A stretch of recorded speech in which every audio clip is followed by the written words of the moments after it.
We talking about all things sports. We talking about all things sports.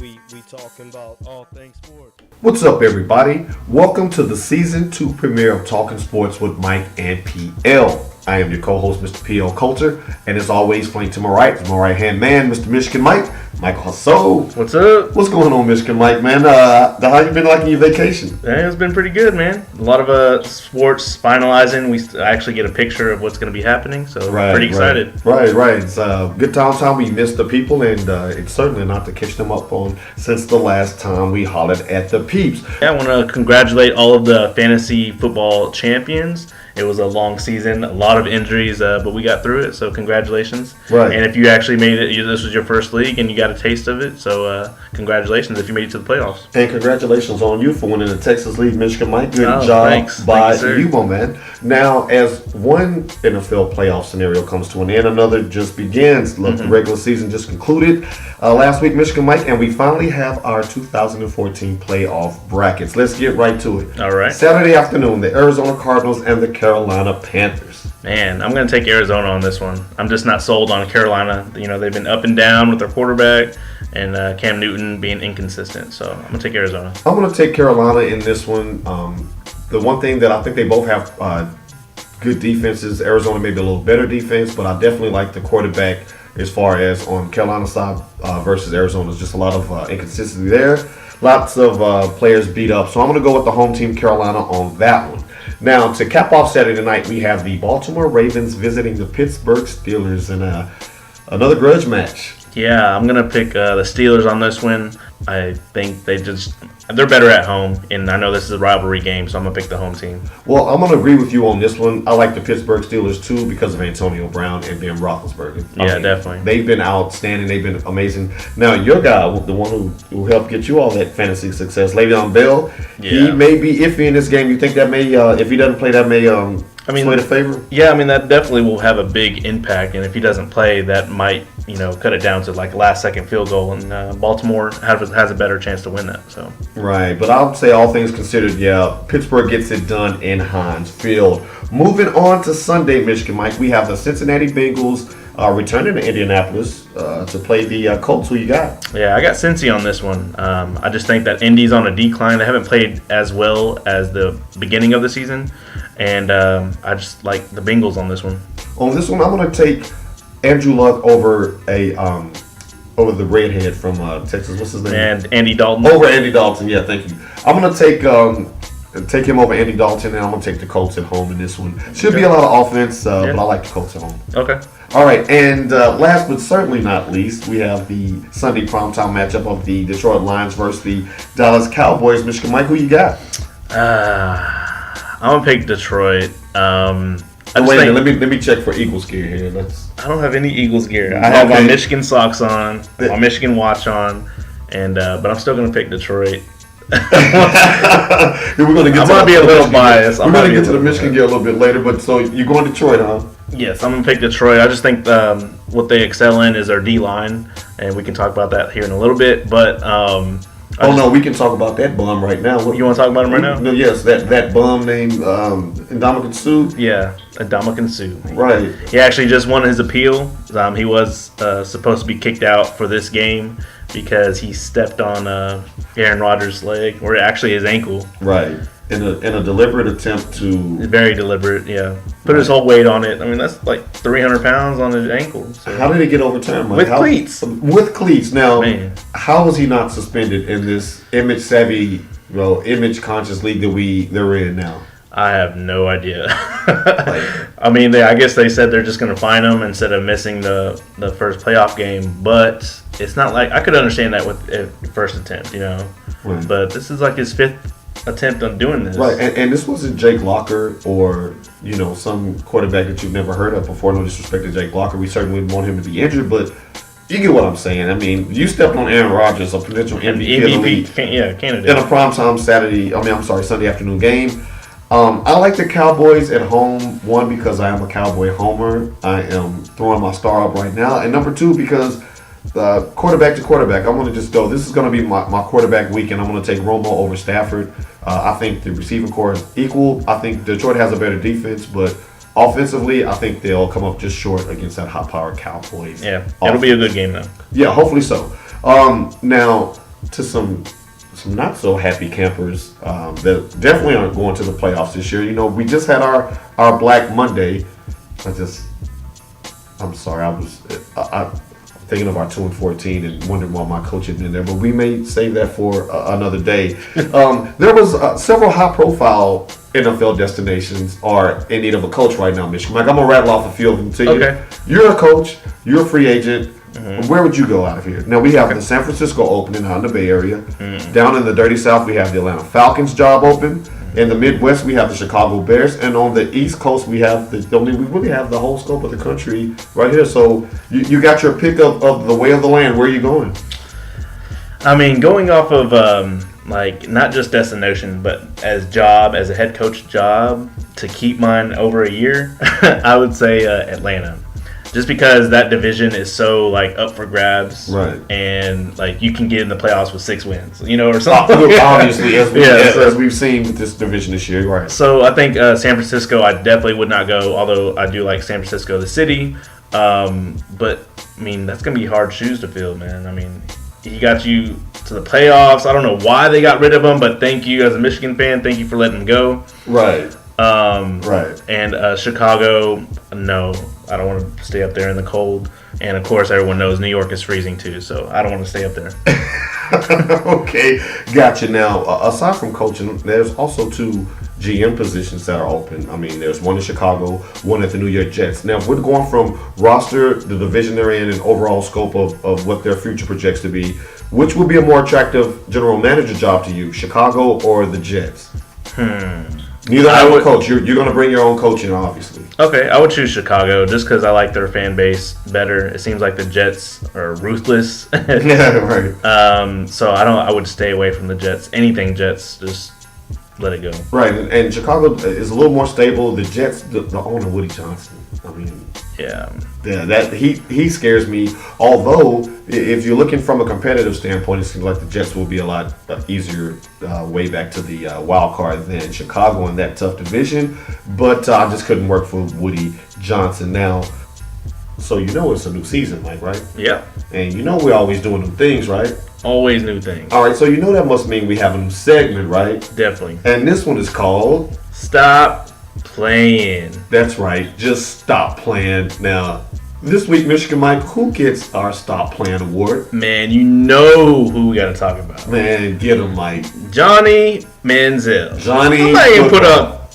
Yeah, Johnny Football. No. Johnny Manziel. You are Johnny Manziel right now. You took away his football? Yeah, he doesn't get that. it should be called Johnny Partying Manziel. Right. That's all he's doing. Right. I'm majoring that, right? Yeah, so if some of you who don't know, he got actually fined because he showed up late for the next day meeting, or he actually had to go and get treatment because he is hurt, quote, and you will see my quotes. There are serious air quotes going on behind this microphone. So he threw a party. Well, we'll start with that. He threw a party ball. Okay. No, during the season. No, wait a minute. You said he just threw a party last weekend? No. Like, right before game, he threw a party. Okay, so can we start with what were they partying about? What the hell were they partying about? I don't know what he was partying What's about. To celebrate? I don't know what's to celebrate, man. Okay, because first, why aren't you waiting? You have one more game left. Why don't you just wait till off season? You have all this off time to throw a party whenever you want. Why are you doing it right before the last game? And what is he celebrating? I'm sorry, I'm going to digress, but what was it his birthday, Mike? No, it wasn't his birthday. And he tried to say, "Oh, the reason I didn't throw a party. I mean, that's not the reason why I was late." Well, okay. Then how come a couple other players were late and your star receiver didn't even show up? Who also is known for hitting those streaks pretty hard. So Johnny Manziel, Johnny Partying Manziel, you, my friend, are on Stop Playing this week. Stop it. Now, to the players who aren't getting paid to play the game, I mean, they got At least not the week. Well, not yet. Well, some of them maybe. Anyway, we'll move on from that. Yeah, the college playoffs are about to get underway tomorrow. Michigan, Mike, we got 2 blockbuster games, and as we back up a little bit, shout out to the NCAA for getting this one right. The college playoff was everything it's been cracked up to be. Yeah, I think they got it right to this. Yeah. Okay, so let's see which one of us gets it right. We got the Rose Bowl on New Year's Day. Florida State versus Oregon. Who you got, Mike? I got Oregon. I think that's going to be an easy game for them. Oregon's going to Oregon in a rout. Huh? In a rout? Yeah, definitely. I'm going Jameis Winston and the Florida State Seminoles. I have to see him lose. Yeah. I have to see him lose. Okay. I don't have any frame of reference of him losing or what it would take to beat him because he's won it all facets always. Should be a great game. I'm hoping for a shootout. In the nightcap, we have the Ohio State Buckeyes and the Alabama Crimson Tide. I don't even like hearing that name, but I'll pick Alabama on The that face one. that he made, ladies and gentlemen, when I read this. I'll pick Alabama just because I'm not sold on the quarterback. It's their third string quarterback, and it's not a Wisconsin defense that they're playing against. It's going to be Alabama's defense. Right. So I got Alabama. Yeah, I'm going Alabama. They were given a second chance at life after the Ole Miss loss, and they haven't looked back. They look fantastic. Amari Cooper, keep your eye on him in the Sugar Bowl. I like that as well. 200 yards. You got him for 200? 200 yards, yeah. Maybe number 2 trip to Nashville as a pick for the top. We're getting a little ahead of ourselves here. We'll digress on that. But Michigan Mike, you have this glow about you. There's this like permanent smile that's been plastered on your face ever since you stepped into the Plush Studios out here at the corner of Happensack and Plano. Yeah, I kind of kicked open the door on it, right? You really did with like, with maize and blue socks on. Yeah, I have amazing blue socks on. I got my Michigan watch. I got my Michigan hoodie on. Michigan sunglasses. It's not even sunny outside. It's not. Well, it was sunny outside when you came in with the hoodie. It was sunny inside. But as the official spokesperson for the Michigan fan, the ear to the street, the Block M, Mr. Michigan Mike. Man, so Harbaugh is ours. Harbaugh is ours. Yeah, Cue finally. the music. Yeah. So he finally decided to. I mean, I guess we kind of knew it, but we wanted it to be finalized, which it was finalized yesterday. Mike, can we tell the people that we called this? We did call this months ago. Yeah, I mean, we knew he was coming. He kind of told us this already, but he told us we couldn't. But he told you. You're the one plugged in with the Michigan pipeline. Yeah, he actually was in Michigan Sunday night right after the game. Right, and he got all the way across the country. By the way, he was in a jet. Get me out of here. Yeah, so this would be pretty cool. We actually have he's a Michigan man. A lot of people don't know what that means, but can you explain that to the people who may get that confused of what that means? They just know it's about honor. It's not about. I mean, of course, it is about winning, but you want to do it in the right way, right. And bring it back to our roots. Michigan power running, power everything, power defense, blitzing. Like that's what we're known for. Power offense. So. That he's going to bring it back, and Lloyd Carr, just seeing his smile on the side. Yeah, his stamp of approval was huge in that regard. Who's definitely Ann Arbor royalty. That was an awesome picture. Now I'm going to ask you a little bit about the press conference. I was able to sneak a little bit of it in while I was at work today, and I was impressed. Your thoughts? Yeah, I really liked it. I liked how he stayed away from making any promises about the Ohio State game or Michigan State. He stayed away from making any promises like that. He just says his actions will do the work. And and I also like how he avoided the timeline question. They tried to get slick with him, off the rip, and he shut that down. I'm going to like that from a PR standpoint. It should be some fun interviews. Yeah, and I liked how he brought it together about the alumni and the fans and the students. How he's gonna. It's not just about him. It's about everyone coming together, and so that's gonna be good. Right. Because we're kind of drifting away from everybody. Alumni was over there deciding, and then the athletic director was over here, and the student base was over here. Right. So it's good to have everyone together. So in a way, we can almost thank Devin Gardner for the return of Jim Harbaugh. I think it was a combined effort. You're not going to let Hoke off the Rich Rod and then Hoke kind of just gave the final deal. And the biggest thing of all of this, Mike gets a coach that wears a headset. Did you notice that he didn't say anything about Rich Rod? He was like, I want to thank Brady, I want to thank Carr. I was like, you kind of skipped over See, here we go. Yeah, something tells me the second season of Michigan Mike's College Picks will be very fun for you. Yeah, that's gonna be awesome. Starting the Harbaugh era. Yeah, good stuff by you. Now, it is New Year's Eve, and as we close the season, we talk all things sports. Like 2014 was a pretty memorable season for us. We did a lot of shows, a lot of podcasts, talked about a lot of things. Yeah. Was there one particular thing that stuck out for you, Mike, in 2014? I guess my best moment, 2014. I would have to say the Dallas Mavericks taking the Spurs to Game 7. That was huge. Yeah. Just as a Mavs fan, we didn't really expect anything going into the game. We're actually excited to just be in the playoffs. Right. And we already knew that was kind of a rebuilding year, and we're going to make a move during the offseason. So just taking the Spurs to Game 7, who were a highly favorite team to win. And I can't remember which game it was you had at home, but I was out of town listening to it on the radio when Carter hit that 3 over Ginobili. Yeah, that was absolute pandemonium. That was crucial. And just, taking the whole team to Game 7, and then Spurs fans, oh, well, Parker wasn't playing like himself. I'm like, whatever. Well, I mean, is he today? I mean, we'll digress on it. That was a rhetorical question, but yeah, and then seeing just the rematch of the Heat and the Spurs, and just that whole finals. Right. Cool. Yeah, that was good stuff, and really for your Mavericks, that really set the tone for what they're doing today, because you're attracting free agents. That was a mighty big statement you made in the playoffs. Definitely. For me, Mike, and I kind of thank you for this in 2014 was the World Cup. I actually got introduced to soccer through the World Cup, through the podcast, through doing that kind of stuff.